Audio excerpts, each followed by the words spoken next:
The nation is at war. Every other nation of the world understood that. They declared a war situation, and this is what happens with a war situation. If it's properly introduced with intelligence, it doesn't panic the economic, it doesn't do anything to the economic aspects of the country. Instead, it increases the awareness of the nation and makes us ready for a counter-narrative where we need to become our brothers' keepers. Then we need to tidy up all the things that, people talk about socio-economic and things like that and so on and so forth. Yes, they are additives. But the truth is that it is a narrative, it is globally sponsored. There's intelligence behind it. And whether we like it or not, we know how many people have been killed in Nigeria by this machinery. When we came up many years ago and said it is not religious, people were arguing with me. Yes. Now, when they began to slaughter Muslims, finally people said, oh my God, what is this? We know what it is. We have said what it is for years. We are watching even this dispensation and this government. The fact that they're taking a few right steps and we are commending them for it does not mean that if there is no follow-up for us to see that appropriate measures are being put into place, we will begin to shout, because if they don't get it right, Nigeria. Mr. Ikomo, he said things are getting better. Is that what you see too? Well, there's an uptick, a significant uptick of attacks and fatalities and casualties right now. Yes, things have gotten better in the context of what our respected elder said a few minutes ago, that the territory that BH held prior to the spring offensive had been recovered, and that is true. And in fact, even in Sambisa Forest, where BH normally held sway, BH is on the run, even in Sambisa Forest. But you see, we have to look at the question you asked and the way he said this narrative must be understood in a synthetic context.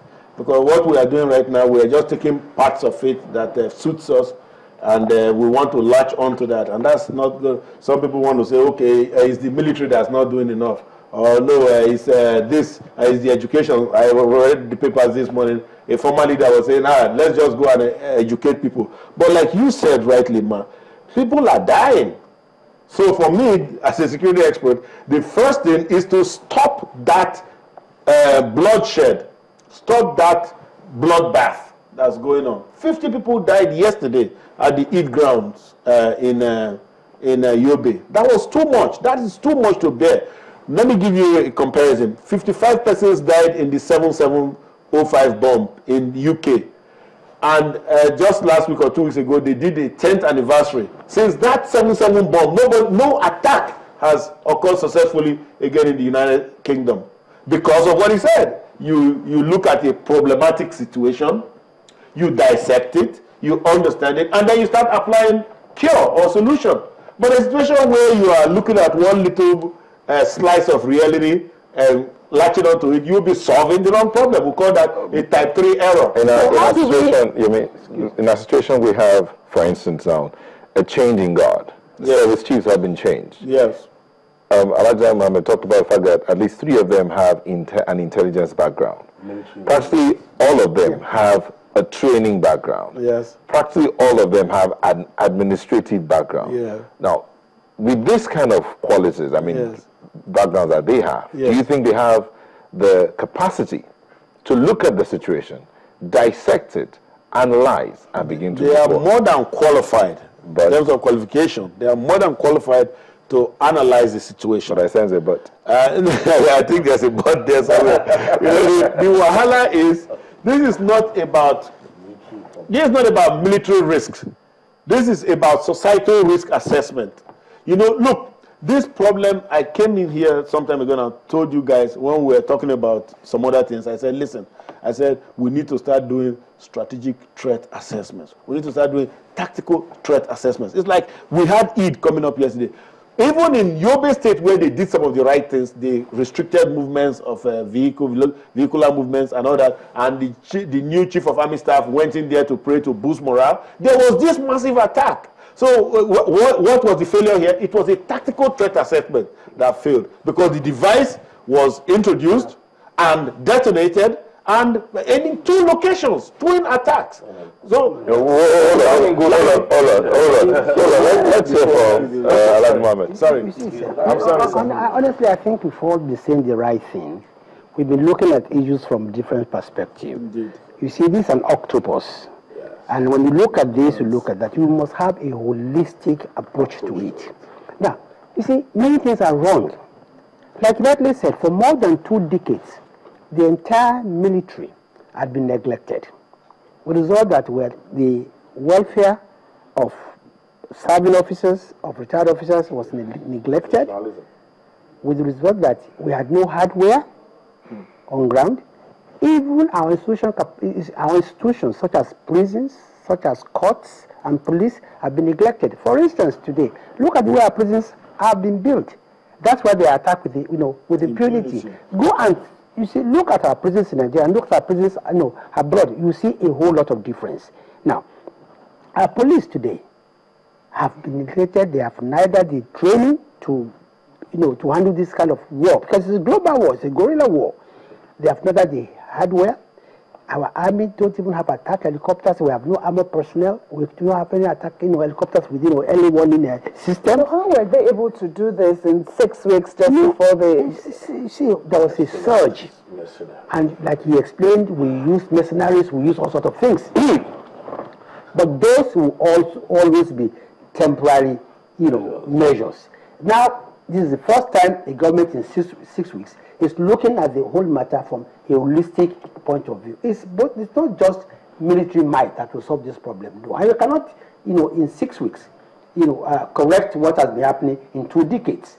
So how long more do you think? It's not about how long. You see, we're always looking. The question we're asking. How long more? I'll give you some answers. We have the responsibility not to mislead the nation, with the responsibility not to look for the quickest and the safest answers politically. We have the responsibility to let them know that we are facing a global war, but that we are on track.